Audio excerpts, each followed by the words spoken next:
Это программа «Итоги дня» на канале Якутия-24. Прямой эфир в студии Влад Давыдов. Смотрите сегодня. Стартуют нерабочие дни. Свежие данные от оперштаба, усиленные рейды, санобработка, работа автобусов в Ленске. Это и многое другое с последними новостями по теме коронавируса и принятых мерах. Дом без отопления, воды и газа. На невозможные условия проживания жалуются горожане по Новокарьерной 27/2 в Якутске. Разбор этой ситуации. Грозит 60 лет тюрьмы. В США предъявили обвинение якутянину за участие в киберпреступной организации. Лучшее произведение Победы 75 под таким названием. В столице состоялось дистанционное подведение итогов литературного конкурса. Кого отметили? День народного единства, приуроченный к этой дате. Ряд мероприятий пройдет в республике, большая часть в онлайн-формате. Выделим некоторые в конце программы.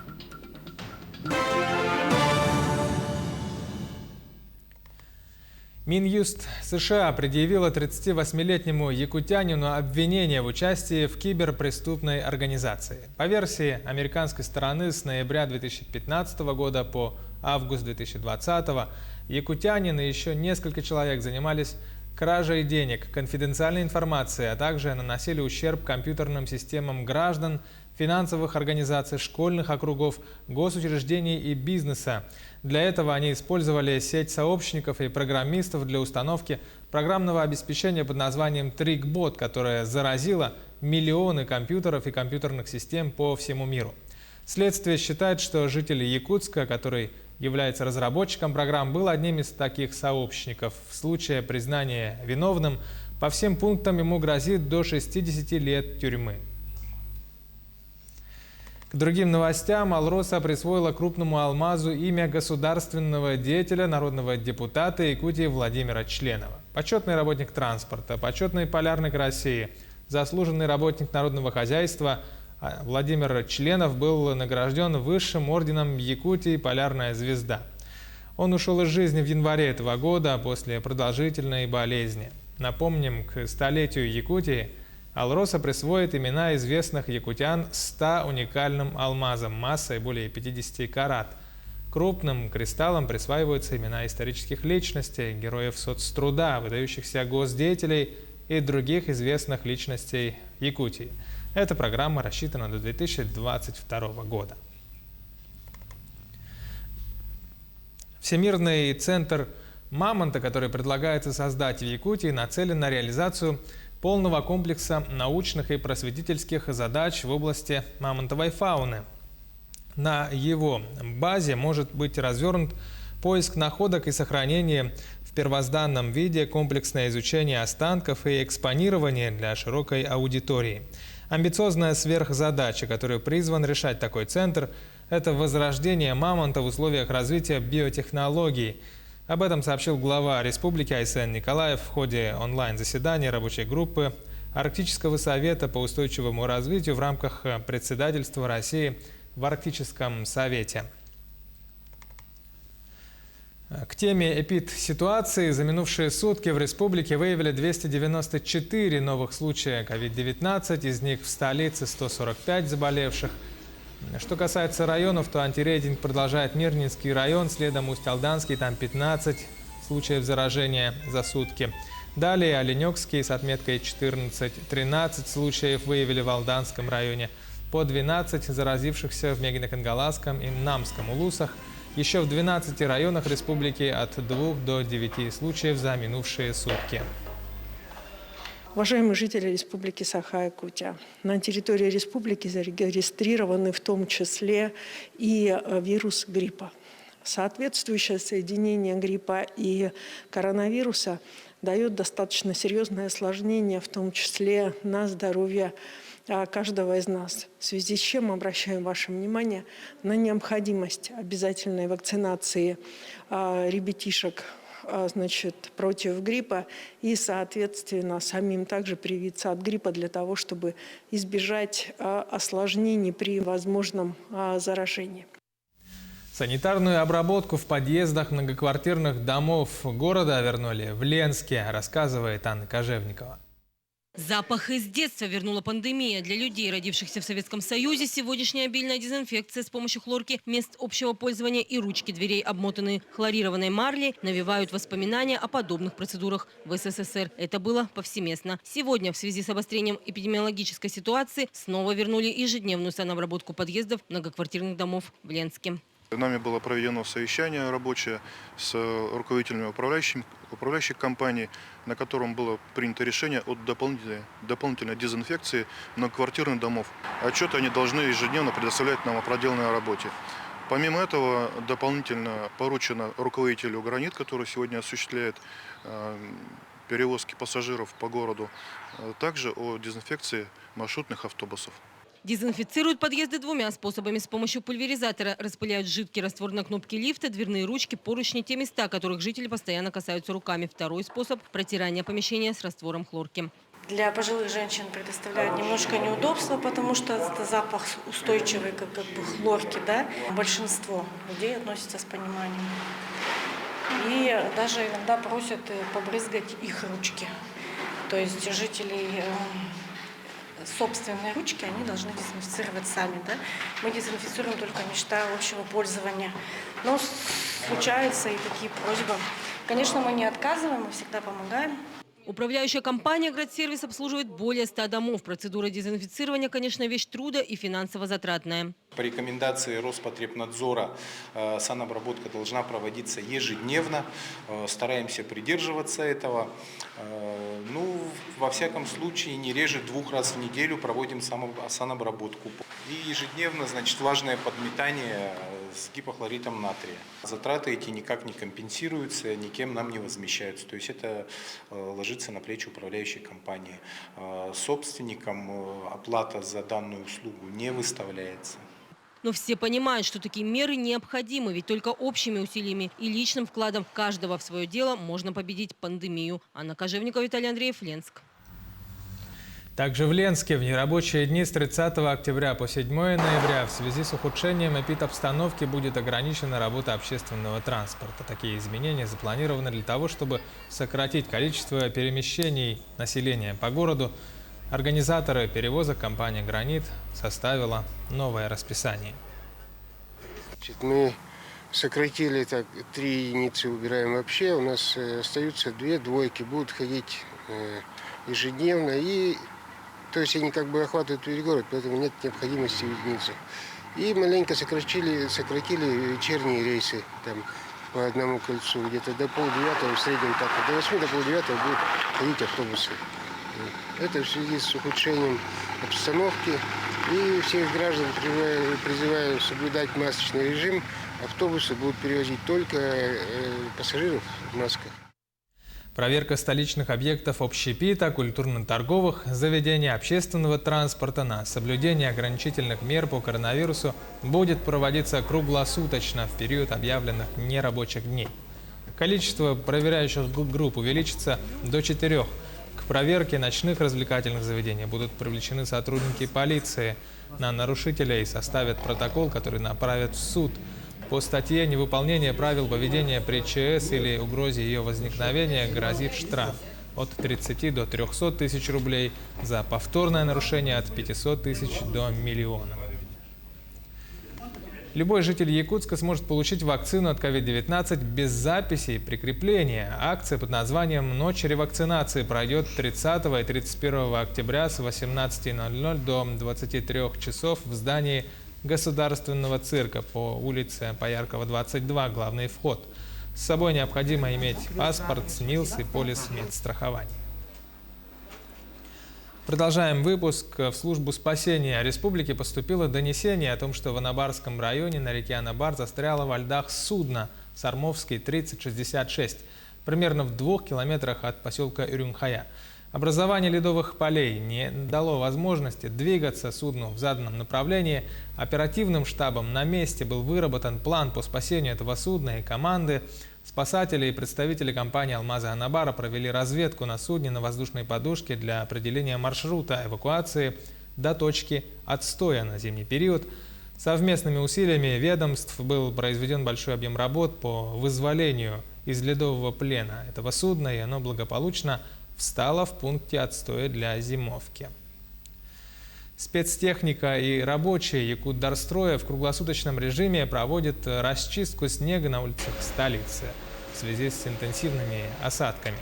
Сотрудниками выполняется механическое подметание тротуаров и площадей, подсыпаются речным песком автобусные карманы, кольцевые, развязки и перекрестки. Задействовали порядка 90 человек. Якутдорстрой завозит песок всем территориальным органам управления. Во всех округах и пригородах города действует 24 накопителя песка. Дворники управ проводят отсыпку песком пешеходных тротуаров, переходов автобусных карманов и перекрестков улиц города. Дом без отопления, воды и газа. В таких условиях вынуждены жить и выживать пожилые люди в одном из полуразрушенных бараков по адресу Новокарьерная, 27/2 в Якутске. Этот дом признали аварийным месяц назад, и то только после того, как одна из стен обрушилась.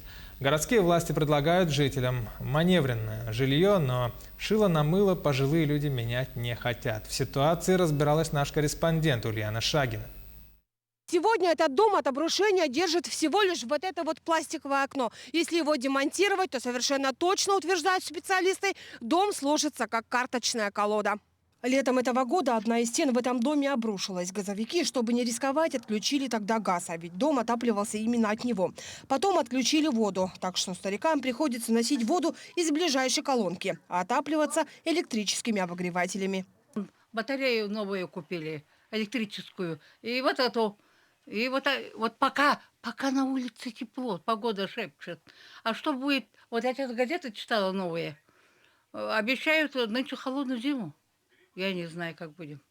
В этом доме Луиза Михайловна прожила всю свою сознательную жизнь. Еще в советское время заселили их временно, да так и остались. Учитель русского языка и литературы. Вырастила здесь детей и внуков. Мечтает теперь свою старость прожить в достойных условиях. На маневренный фонд не соглашается, хотя предлагали. Был проведен поиск пустующей квартиры по адресу улица Кочнева, 10, квартира 1. Также была предложена помощь при переезде в виде предоставления автотранспорта и рабочей силы. Со стороны жителей был получен отказ. Дальнейшие поиски квартиры для предоставления жителям продолжаются. Ходит к ним и председатель местного ТСЖ. На вопрос, как же быть старикам зимой, разводит руками. Дом признали аварийным только в этом году, а значит переселения ждать как минимум еще 5 лет. Не знаем, чтобы маневренный фонд переселять. Тогда газ полностью отключен в этом доме, да, получается? Полностью. И воды нету. И воды нету у них. Это у вас единственный сложный дом, да, в вашем этом?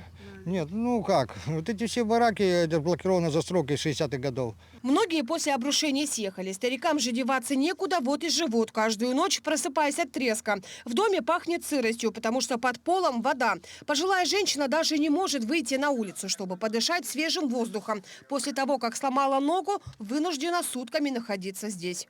Я давно должна лечь на операцию, на повторную шейку, чтобы поменяли, да? Но я куда пойду, если все это хозяйство брошу? Плохо, бедно, но жалко же. Луиза Михайловна просит войти в ее положение и не бросать стариков один на один с бедой. Сам департамент жилищных отношений, ссылаясь на управу, отказался от комментариев. Пока вопрос повис в воздухе. И решится ли, учитывая, что в городе маневренного фонда практически нет. Ульяна Шагина, Павел Пахомов, Якутск. Газификацию в дома жителей Тасюрях-Мирнинского района проведут с опозданием, но до конца этого года. Под социальную программу попадают 10 домов. На проведение и установку газового оборудования в домах жителям села Тасюрях по программе выделили 2 миллиона рублей. Сегодня в селе специалисты провели газопровод, построили газораспределительные сети. Однако успеют ли газовики сделать все до 40-градусных морозов – это главный вопрос, который сейчас волнует жителей поселка. У нас поселок Газовиков, до Тасюряха всего 7 километров. И у нас почему-то вот не получается подключить газ вот во всех домах села Тасюрях. Да? Это проблема не только у меня, это проблема вот близ лежащих наших домов. В Ленске открылась операционная для собак. В местном приюте добровольцы оборудовали комнату. К службе отлова все чаще присоединяются волонтеры. Им не безразлична судьба одиноких питомцев. Сюжет Дарьи Боискоровой. Собака – лучший друг человека, но у этих четвероногих человека нет. На фотографиях бездомные хвостатые. Чтобы найти будущих хозяев каждому, ленские волонтеры организовали выставку. У нас уже был положительный опыт. Так 2 собаки нашли свой дом. И я надеюсь, что наша выставка, вы увидите и посмотрите, что на самом деле приютские собаки не такие злые, как кажется, как это клише. Альбина Новикова тоже против клише. Общий язык с одинокими собаками находит за несколько минут. Животное нужно просто погладить и приласкать. Таких неравнодушных, как Альбина, в Ленске десятки. Добровольцы посещают приют каждое воскресенье. Часами могут возиться с животными. Мы все знакомы, все дружим между собой. Очень нравится дарить улыбки какие-то и получать эмоции. Мы с собаками гуляем, все отпускаешь, какие-то негативные эмоции, конечно. Собака становится добрее, когда ее гладят, хвалят, разговаривают и показывают врачу. В приюте теперь это возможно. Здесь обустроили операционную. Закупили мы ее на собственные средства, на те, которые мы получаем за отлов. Удалось поднакопить. В первую очередь, конечно, она предназначается для текущих плановых операций, стерилизации, кастрации, то есть чтобы сократить расходы по времени. Теперь в службе отлова все собаки стерилизованы, а стерилизация – один из эффективных методов борьбы с ростом популяции безнадзорных животных. В 2019-м был пик. В Ленске от укусов собак пострадало 132 человека. В прошлом году – 105. За бездомными животными ухаживают ленчане с большим сердцем. Безразличие показывают те, которым когда-то надоел собственный питомец. Злых собак будет меньше, если каждый перестанет показывать свое равнодушие. Дарья Боискорова, Алексей Снин, телеканал «Алмазный край». Нерюнгринский районный совет депутатов обратился к жителям с призывом защитить несовершеннолетних от употребления никотиносодержащей продукции. За последние несколько лет вопрос употребления подростками электронных сигарет и испарителей встал очень остро. Легкодоступность подобной продукции, неосведомленность о вреде компонентов как родителей, так и самих несовершеннолетних и недобросовестность продавцов являются основными факторами, способствующими росту числа вовлеченных в этот процесс, говорят в Нерюнгринском совете депутатов. После рассмотрения на комиссии и доклада представителя МВД по Нерюнгринскому району было принято решение об обращении к жителям Нерюнгринского района именно с таким призывом, чтобы педагоги, в первую очередь, конечно, наши родители, посмотрели внимательно за своими детьми и обратили внимание на их поведение. И мы все обязаны заботиться об их здоровье, потому что это наше будущее. И мы с вами, как никто, должны принять участие в воспитании подрастающего поколения. В Якутске представители общественного движения «Юстюмсюй» благословили призывников обряда Малгыс. Помимо этого, новобранцам вручили национальные обереги и памятки. Подобное мероприятие для призывников члены Юстюмсюй проводят уже 4-й год. Осенний призыв продлится до 31 декабря.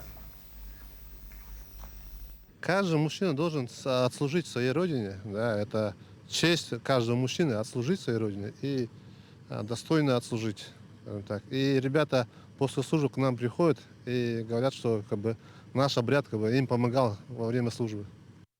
В Якутске состоялось дистанционное подведение итогов литературного конкурса под названием «Лучшее произведение Победы-75», который прошел в рамках федерального партийного проекта «Историческая память». В дистанционном мероприятии приняли участие писатели не только из Якутии, но и из 27 федеральных округов и даже других стран мира. Они представили свои лучшие произведения о защитниках Отечества в годы Великой Отечественной войны. Всего поступило 117 произведений. Лучшие из них, отобранные по 4 номинациям, стали лауреатами и дипломантами. Обладателем гран-при конкурса стала писательница из Якутии Елена Слепцова-Корсуннах. Получилось так, что мы этому очень рады. Увидели, сколько у нас талантливых молодых писателей, столько у нас писателей, которые дошли до самого, есть произведения, романы. Это все писатели говорят, не у всех получается, да? У самых маленьких нерингринцев, воспитанников детского сада «Энергетик» важные события в местном городе мастеров – самые настоящие выборы. О предвыборной гонке на пост юного мэра, избирательной кампании кандидатов и самом процессе выборов в сюжете Екатерины Павловой. Первый опыт выборов на пост мэра города мастеров воспитанники «Энергетика» получили в прошлом учебном году. Тогда ребята выбирали из 3 кандидатов. Сегодня желающих уже больше. И свои кандидатуры представили 8 дошколят. Кроме кандидатов в мэры, у нас еще добавились политические партии. То есть в 6 детских группах были созданы политические партии. Каждая из них по-своему старалась показать свою партию с лучшей стороны. Названия у нас выбраны были детские, интересные, например, партия любителей клубники, партия мягких игрушек, партия настоящих друзей и другие. Безусловно, что в этом году дети, уже которые в прошлом году принимали участие как наблюдатели, в этом году пробовали себя уже в качестве кандидатов, например, от каких-то партий, либо кандидаты в мэры. Вот. И им, конечно, уже было удобнее, они уже кое-что знали, уже могли сказать, как они готовились, что они делали. Вот, и чьи интересы они представить. Большую помощь в проведении выборов оказали родители дошколят, которые помогали разрабатывать бюллетени, проводить агитации. Впервые в этом проекте состоялся праймерис, где были представлены 8 кандидатов от 6 политических партий. По итогам интернет-голосования лидировали 3 кандидата, которые и стали участниками 2-го тура выборов.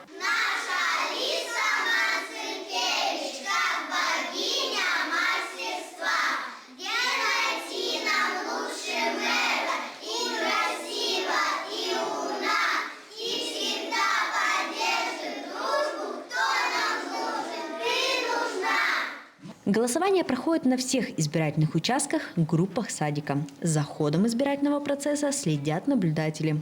Также юные воспитанники «Энергетика». Избранный мэр до конца года будет представлять интересы ребят. Впереди много планов. После инаугурации мэра начнется работа его команды с проведением спортивных, культурно-досуговых мероприятий в городе мастеров. Екатерина Павлова, Сергей Козюра, Нерюнгри. Познавательная и интересная выставка инсталляция открылась в Алданской детской библиотеке ко Дню автомобилиста. Машины, наглядная демонстрация правил дорожного движения и, конечно, книги обо всех видах спорта. Вскоре инсталляцию дополнят и другие автомобили. Интересуют юных читателей книги как современные, так и советского периода. Когда у нас начала действовать эта выставка, детишки 5-6 класса очень были заинтересованы вот этой вот старой книжечкой, которая про ЗИЛ. С таким интересом смотрели. И, в общем, очень понравилось. Ну и, конечно же, машинки смотрели. Тут у нас и грузовики, и современные какие-то иномарки. Также на выставке у нас присутствуют журналы. Для более маленьких детей это журнал «Тачки», «Машинки», для молодежи «Мир техники». Ряд мероприятий, посвященных ко Дню народного единства, пройдет в республике. Большую часть из них организуют в формате онлайн. 4 ноября в Инстаграме Министерство по внешним связям и делам народов региона подведут итоги республиканского фотоконкурса «Единство в нас». В этот же день проведут онлайн-конкурс национального костюма и таланта «Единство традиций народа российского» на площадках Центра культуры и современного искусства имени Гагарина в Инстаграме, Ютубе и на официальном сайте. На телеканале НВК «Саха» покажут художественный фильм «Хатан». А в 150 кинотеатрах России начнется всероссийский прокат национального художественного фильма «Тыгын Дархан». Ну и 6 ноября в 22:00 по местному времени онлайн организует совместный концерт артистов эстрады с медиахолдингом «Ситим» на НВК «Саха». В следующем году в рамках празднования столетия со дня образования якутской автономии в Якутск с гастролями приедет Александринский театр. Делегация старейшего национального театра страны уже прибыла в столицу региона для ознакомления. Они обсуждают вопросы по размещению труппы в Саха-академическом театре, смотрят сцену, звук, свет, гримерные. Как отметил художественный руководитель Санкт-Петербургского драмтеатра Валерий Фокин, приезд Александринки в Якутск с одним или двумя спектаклями – это мало, поэтому они приедут с таким форматом, как Дни Александринского театра. Также в рамках этого дня в столице состоится Конгресс национальных театров России.